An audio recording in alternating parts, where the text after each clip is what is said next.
Astra Abyssosk. Welcome to the Adventurers Guild.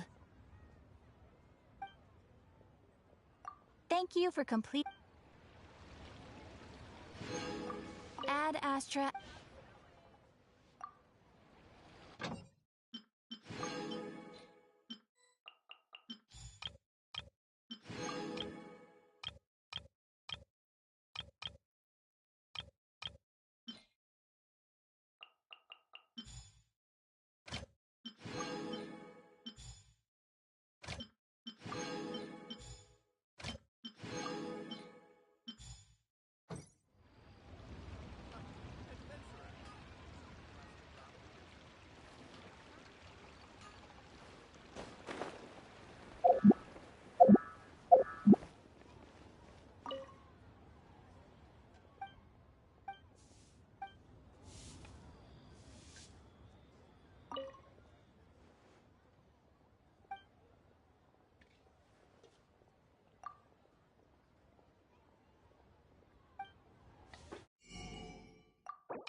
We finally made it to Caravan Rebot.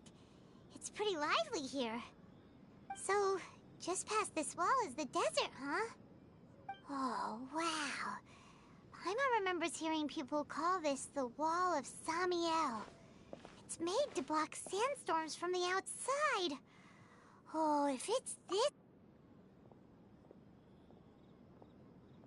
Enough gawking. Come on, follow me. Huh? Over here. Oh, Haytham went that way! Let's hurry up and follow him. Wonder what he's up to.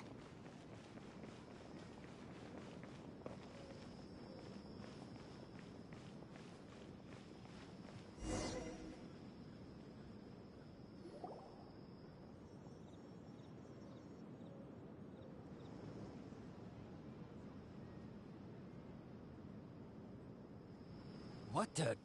Where did she go? How did we lose them? They were just here a second ago. More Eremite mercenaries? Who are they working for this time? Anyway, Traveler, it seems like we were being followed again. You were too careless. You should have noticed those hopeless amateurs trailing you. There's no need to thank me. I've never cared to keep track of all I did was correct a mistake I happened to come across. It's a habit I developed. You really gave Paimon a scare, Alhaitham. We never last time we met at Port Ormos, didn't you say you were going back to the... Oh, so you've already landed yourselves on the Academia's hit list. I can't however, had I wished to turn you over to the Academia, don't you think you'd already be the Eremites' honored guests by now? Oh, right. You do have a point. I have no interest in running errands for that project. As a scholar, I've always belonged to the camp that promotes researcher autonomy. And these days, you're more fascinating than anything the sages can offer. Not quite. To tell you the truth, I'm still investigating the Divine Knowledge Capsule. Unfortunately, I've run into some difficulties. Everyone says the capsule originated in the desert and was eventually moved to Port Ormos. If I am to get to the bottom of this, I must understand how the capsule first came to be. Which brings me back to you, and why you're so interesting. The leader of Ain al-Ahmar used the Divine Knowledge Capsule right in front of you, and upon seeing him, your expression became perplexed, and you were lost in thought for quite some time. To have that kind of reaction, I think you must have realized something. Are you interested at all in sharing what you've been hiding from me?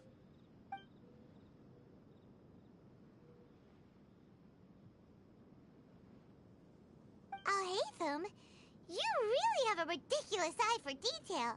What kind of person? So that's your answer. Well, I do work for the academia after all. So considering that, it is indeed wise to keep your cards close to your chest. But that does prove you do have some undisclosed No matter. Rather than simply learning the answers from you, I'd still prefer to investigate on my own. Speaking of, you two are also headed to the desert? That's right. We have the same plan as you. But we don't really have any concrete goals at the moment. Then I'd suggest starting with Aru Village. It's the largest settlement in the desert, so it'll... It's always better to travel with someone you know. Let's go!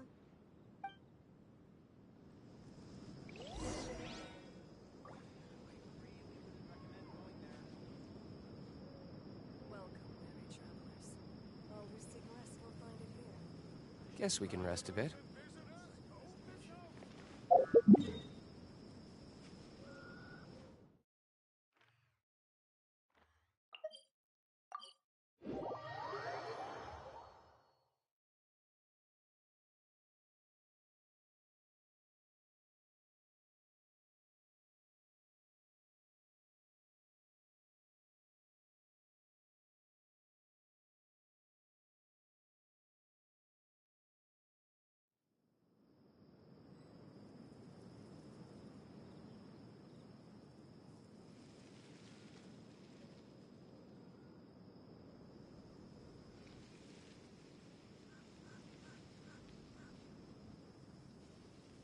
Before us lies Aru Village, the safe haven of the desert folk.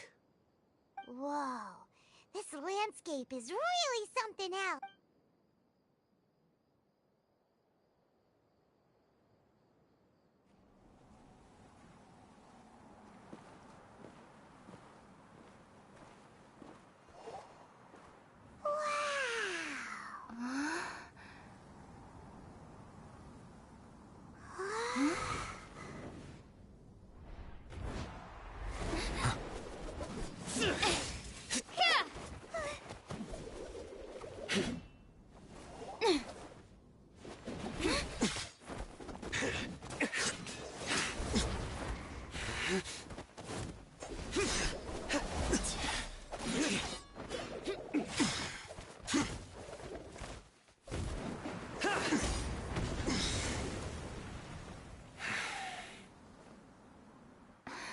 Sign.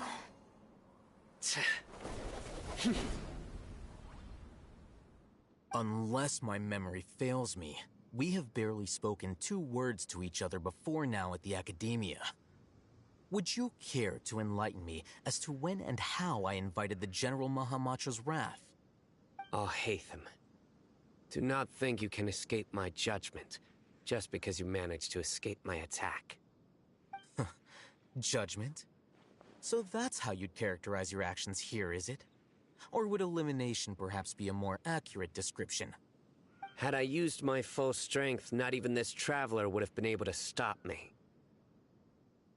Though styled like an assassination, I sought only to ensure that my target would be unable to flee or resist.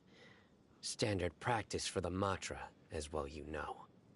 Seemed to me more like your own personal touch. Who is that, Alhaitham? Did you call him General Mahamatra? Yes. General Mahamatra Sino, head of all the Matra at the Academia. He's a formidable hunter, and the ultimate nightmare for any who have committed academic crimes. You seem to have placed a lot of trust in Al-Haytham, to the point of blocking an attack for him. If I were you, I'd never choose to side with him. I wouldn't believe a single word that comes out of his mouth. I have been pursuing this scribe for a long time. I urge you, stand back. Has Al-Haytham done something wrong? Paimon doesn't think he's as bad as you've made him out to be. I won't waste my breath explaining things. Al-Haytham, I saw it during our fight. Take it out. The divine knowledge capsule you're hiding on your person. Unless you want me to retrieve it for myself. Very perceptive of you. Nothing escapes a Matra's senses. Wait, the divine knowledge capsule? Didn't it fall into the Matra's hands in Port Ormos? No wonder you speak with such confidence, Sino. But I must admit, I'm very curious. What does this capsule mean to you? And why, as General Mahamatra of the Academia, are you all alone in the desert?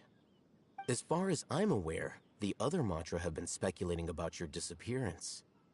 Have you been given a mission that's, let's say, morally dubious? If I was the real target of your mission, what was stopping you from simply using your authority and resources to judge me within the walls of the Academia? I should have known you'd be difficult to deal with. You two? Ugh! What should we do, Traveler? Paimon feels like we can't trust either of them. Ahem. Well, look at you two, acting all tough and self-righteous over there. Wait, Dia?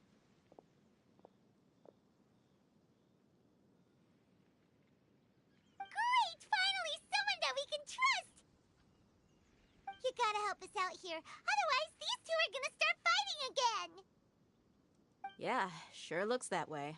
Two giants from the Academia duking it out once and for all. Not something you get to see every day, that's for sure. Listen, I know you academic types love to fill up your big brains with self-righteous morality and lord your empty rules and virtues over each other. But how dare you bring your petty disputes into the safe haven of Aru Village? It seems like someone's gonna have to beat some sense into your thick skulls until you finally learn to respect these grounds.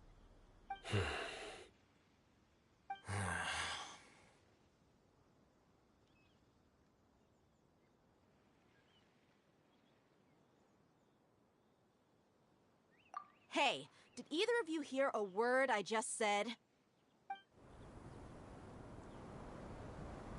Whoa, what's going on? The wind's so strong! Another sandstorm? What's up with these recently? Hey! All of you, over here, quickly! We have to take cover. Someone's calling for us! Oh, this wind is too strong! That sounded like Candace. Come on, you two. Jeez, are all of you Academia folks such hard work? All right, stop yelling.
Well, this is pretty awkward.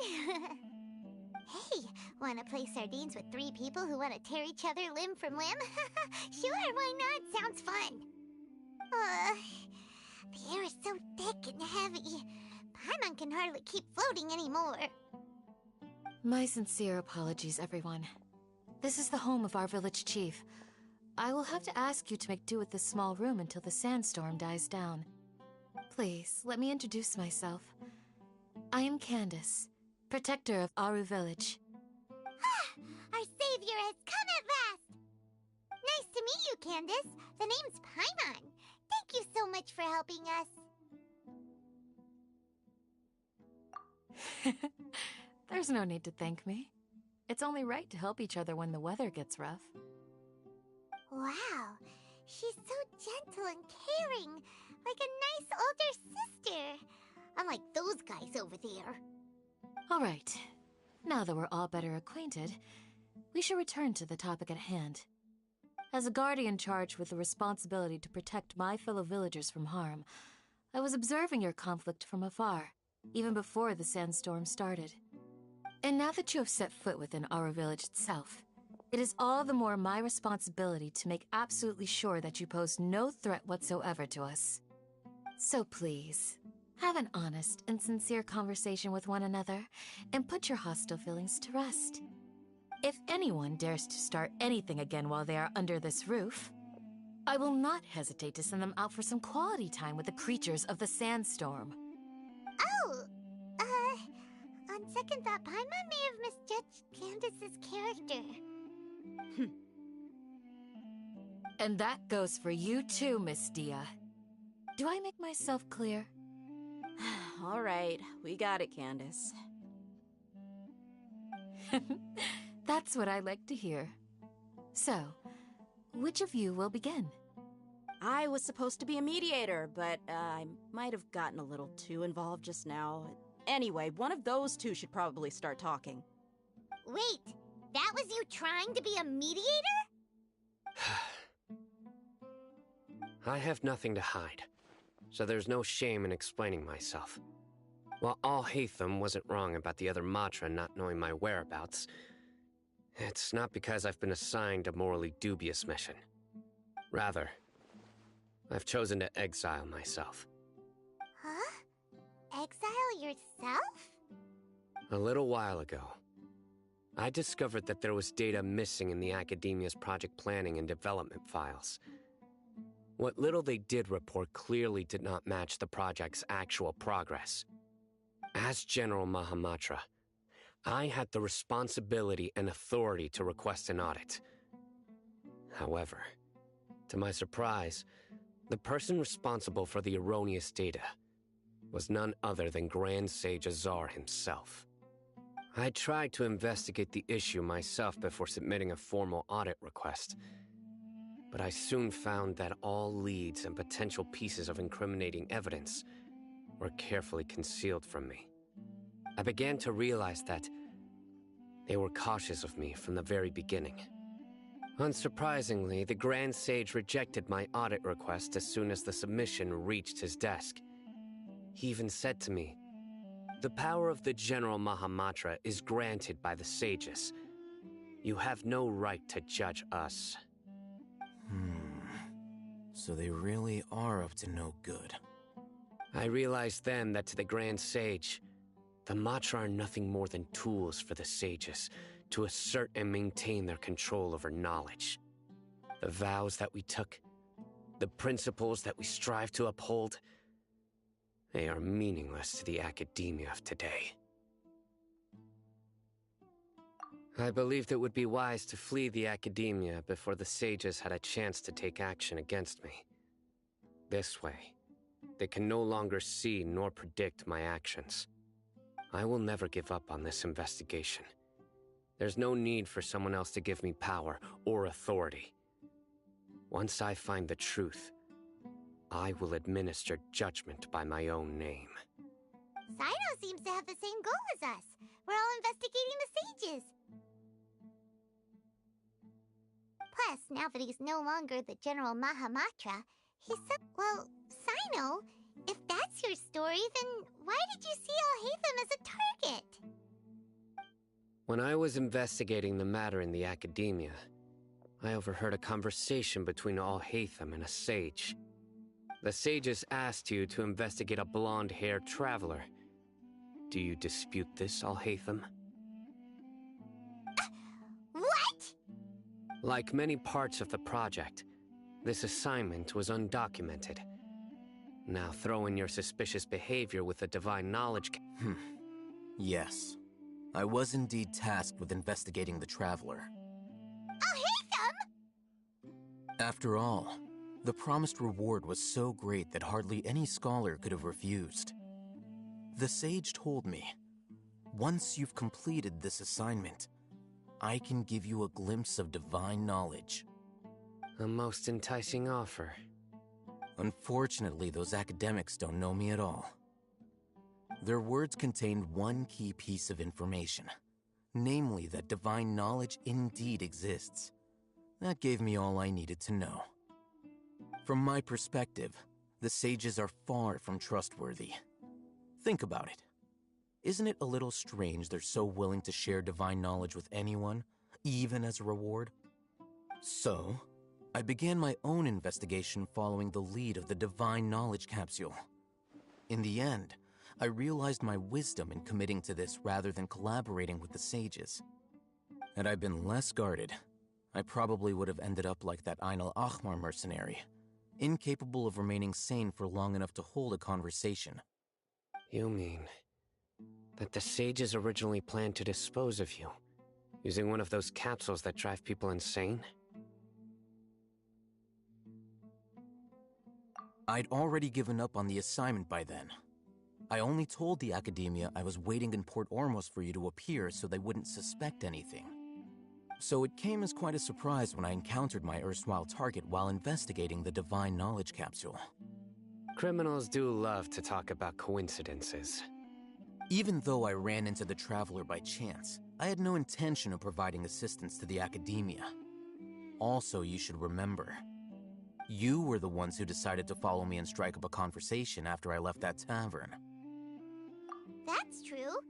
Alhaitham helped us out at Caravan Rebat as well. Maybe he's telling the truth. I'm willing to apologize, if that's worth anything to you. I took the divine knowledge capsule behind your back because I judged its existence to be a significant risk. I felt that it would be best for no one to interact with it before it had been properly studied. After all, curiosity often proves to be the most dangerous thing in this land. You should be well aware, Scribe Alhaitham, that curiosity can also lead you to danger and suspicion. Answer me this. Did the sages share any information about their project with you? Have I not made myself clear? You and I are both distrusted by the academia. Do you really think they would tell me anything? Fine. Although you haven't completely proven your innocence, I won't regard you as an enemy, for now. As you wish. Good. I'm glad to see you two clearing up your misunderstandings. And now you, Dia. I believe it's your turn. Oh, sorry. Whatever the boys were talking about must have been so boring that I spaced out. My situation is pretty straightforward. My employer, Dunyarzad of the Homayani family, is friends with the Traveler and is currently recovering from her illness at home. I had nothing going on, so I decided to return to Aru village for a visit. I was actually looking forward to a pretty exciting time getting back together with everyone here. But then I saw these two random guys in the middle of a pointless argument. It ticked me off, and things went downhill from there. Is that all? Well, I will admit that definitely sounds like your style. In that case, welcome back, Dia. That's more like it. I missed you all so much, Candace.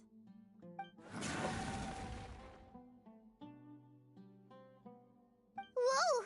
What was that sound? No need to worry. Now that you're no longer at each other's throats, please make yourselves at home. I'll take a quick trip outside to clear out some of those creatures in the sandstorm. Creatures? In the sandstorm? Are you sure you don't want some backup? Fighting in a sandstorm is not for the faint-hearted. Anyone without extensive training in these conditions is at a disadvantage. You needn't worry. Yeah, just leave him to Candace. Don't worry, she's as tough as they come.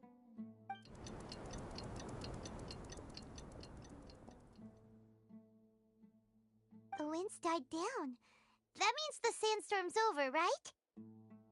Candace still isn't back yet, though. Is she alright? Maybe we should go out and check on her. When you put it that way, even I'm starting to feel a little worried. All right, let's go. We've been here long enough, and the boys are as chatty as the floor.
Oh, Candace, you're still fighting?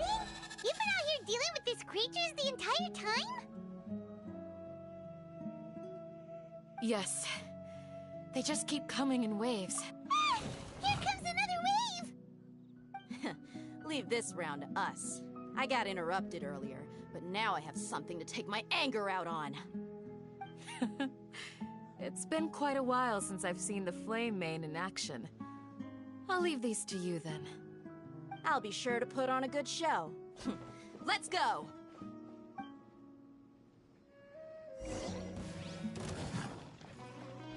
Take this! Time for takeoff. Yahoo! Freeze! Ha! Ha! Burn!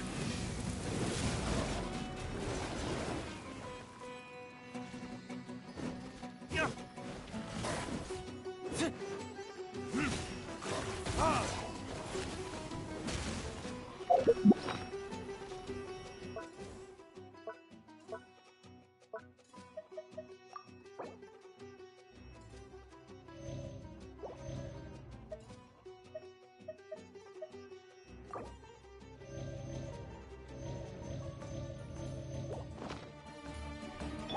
Lightning flash! Here we go! Cool it! Ha!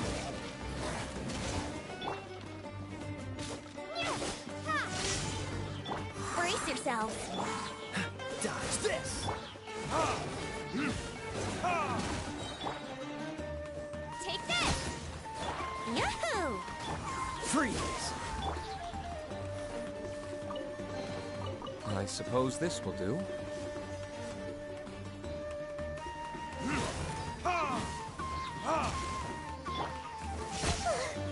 Here comes another wave! When are they ever gonna let up?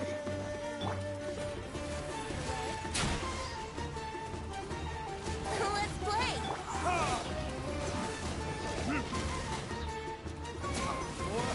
Retribution! Lightning flash! Cool it!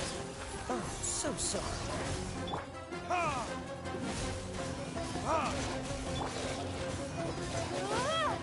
Yahoo! Dodge this. Freeze. Take this! Here we go! Dodge this.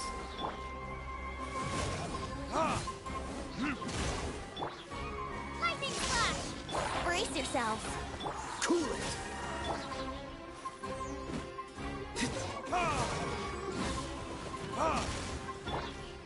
Take this!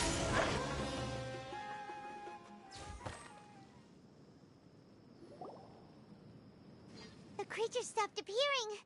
Was that the last of them? What we fought just now was probably the aftermath of the sandstorm. So we should be safe for the time being. Well fought, everyone. No injuries, I hope. Huh? Who are you? Ah, my apologies. I haven't had a chance to greet you yet. I had my hands full taking care of the village's elderly and children.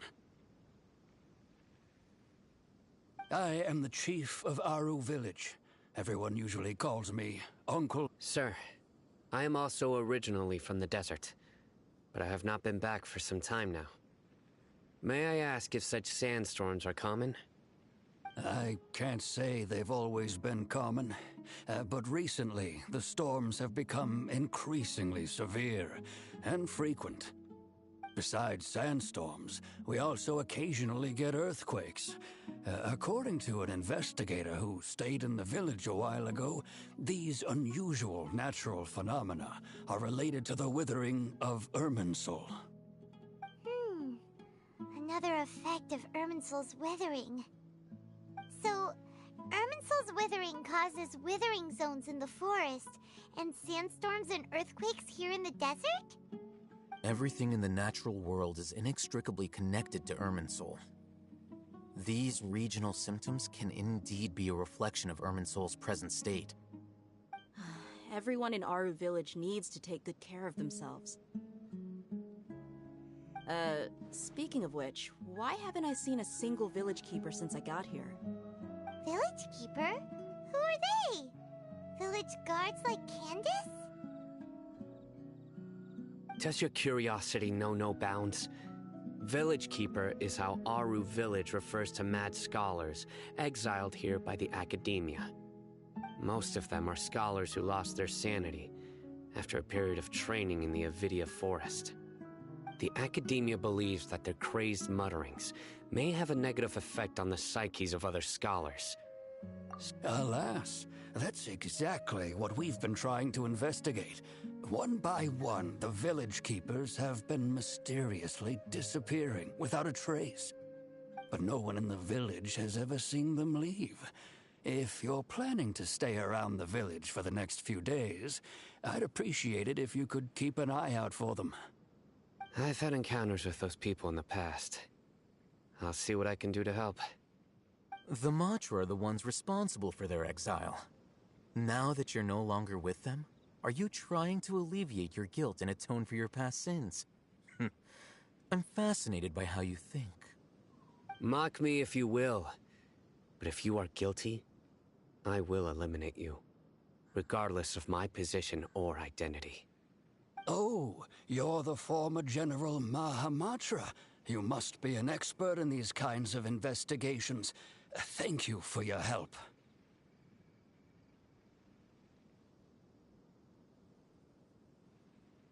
Is it because you're reminded of Hypatia? Oh, these poor scholars. First they lose their sanity, now this! We need to help get them back home, safe and sound. But, is it really a good idea to tag along with Sino? I'll be grateful for the assistance. No doubt you will do a better job than some of my former subordinates. Let's start by finding a spot to share what we know so far.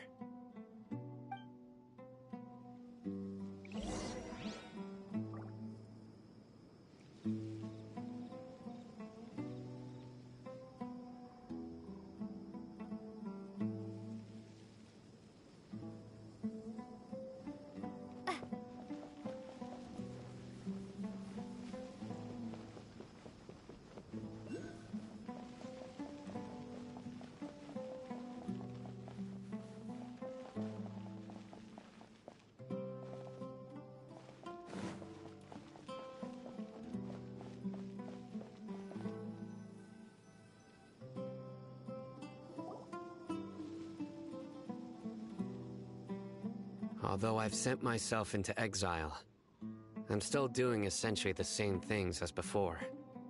Do you still have any questions for me before we start our investigation? One of my former subordinates told me that this title has its origins in a strange incident.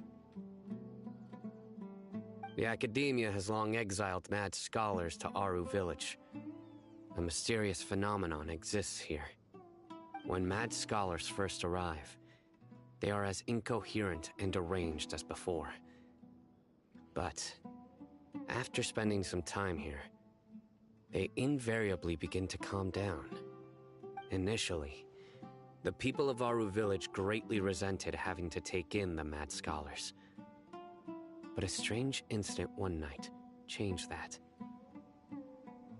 Aru Village was struck by the strongest earthquake in living memory. Seeing buildings on the verge of collapse all around him, the then chief of the village was preparing to take everyone to safety. Suddenly, he noticed a mad scholar crouching in a corner, caressing the ground with his hands. A soft, green light radiated from him, like a divine glow against the backdrop of night. Despite the powerful tremors that ripped through the ground that night, all the houses remained upright, almost as if they had grown roots reaching deep into the ground. In the end, not a single building collapsed, and no one was hurt. After that, the people of Aru Village treated the mad scholars with greater kindness, and began to refer to them as the Village Keepers. A soft green light? A mad scholar protecting Aru Village? What do you make of it, Traveler?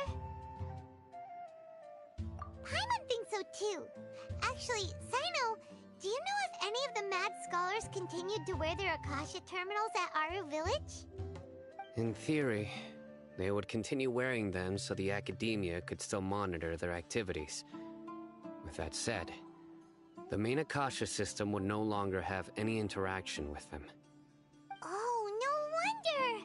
Everything makes sense then! Add in the fact that they calmed down, it was probably Nahida who calmed them. If you are able to draw a conclusion from this one story alone, then it appears you possess much more information than I do. So, what do you make of the story? Really? Lesser Lord Kusanali. What? You don't believe us? Lesser Lord Kusanali was definitely using the Akasha to give her power to the mad scholars!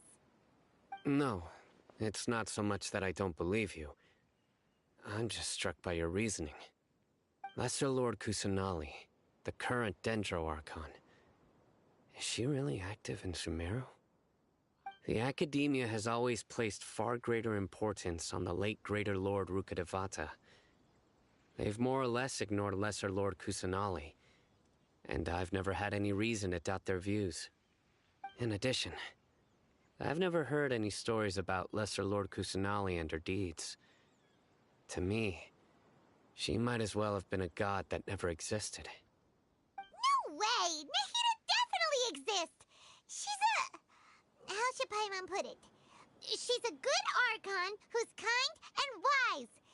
Even if she says weird stuff sometimes. I've spent many years interrogating criminals, so I can easily tell when someone is lying.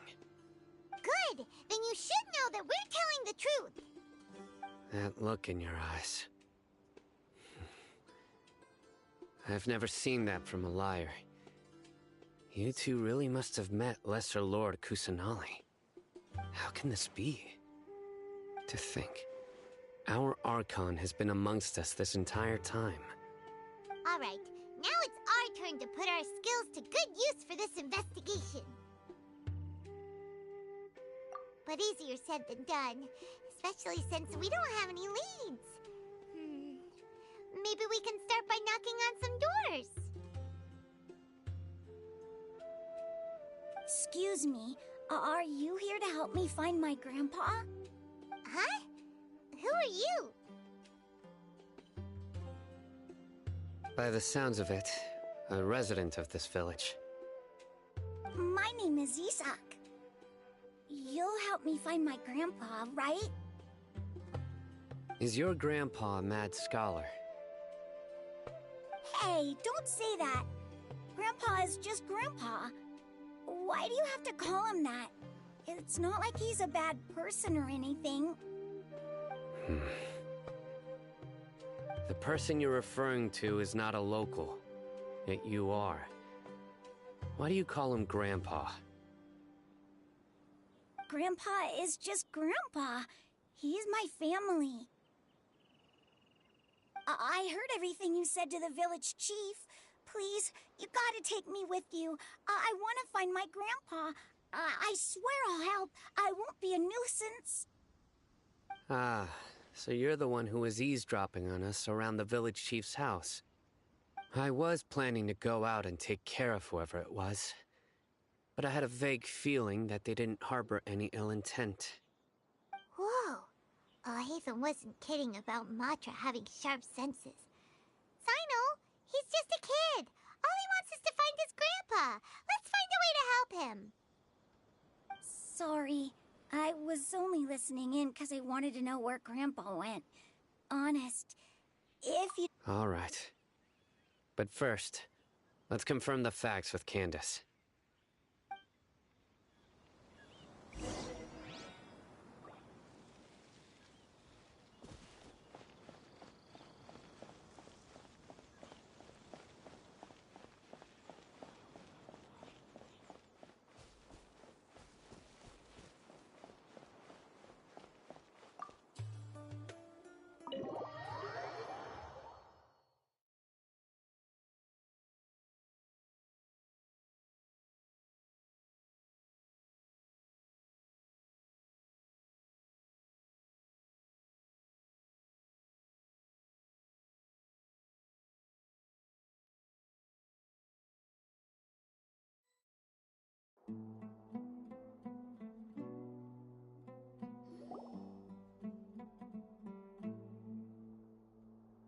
Sino is super vigilant.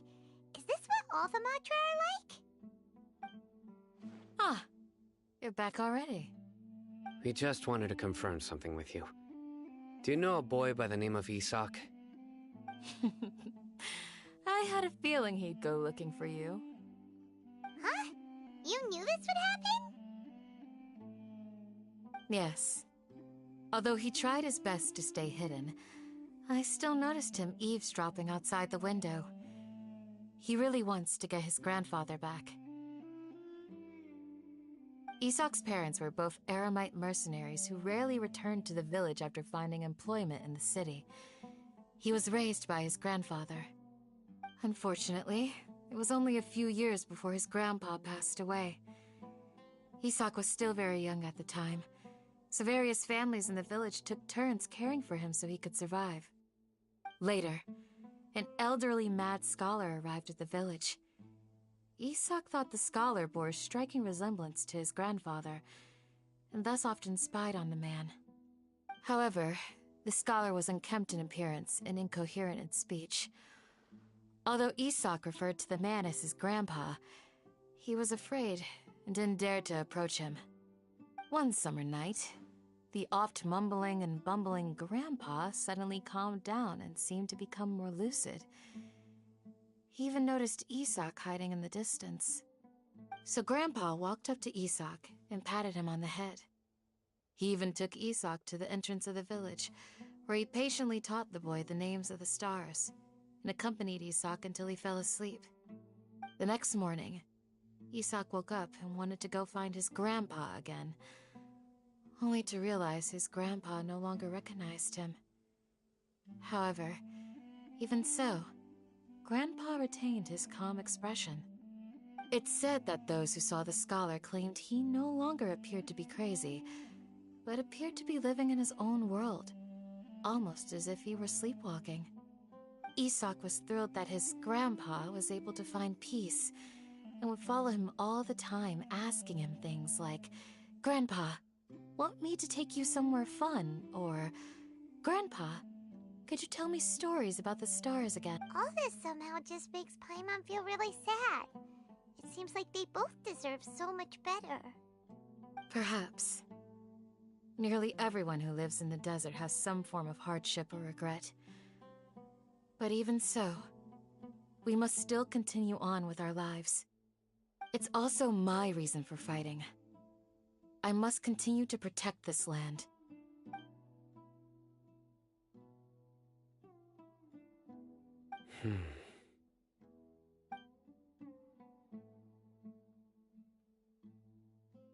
Maybe the people have always had a considerate god watching over them.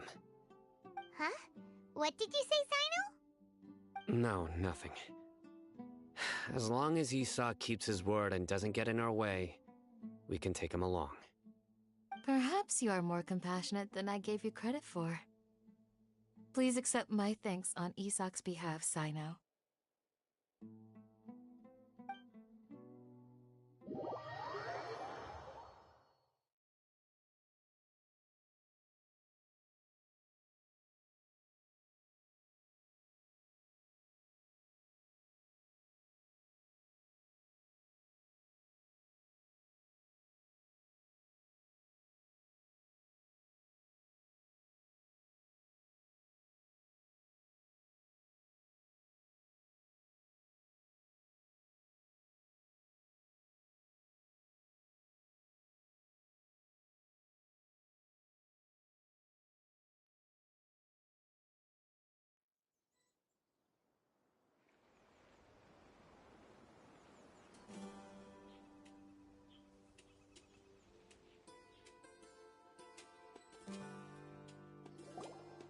Hey, Isak! Oh, it's you guys! We've cleared everything up. Let's go find your grandpa. Really? Wow! Thank you so much!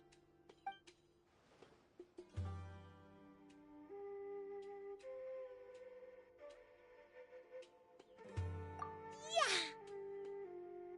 All right. Let's ask the local residents some questions first.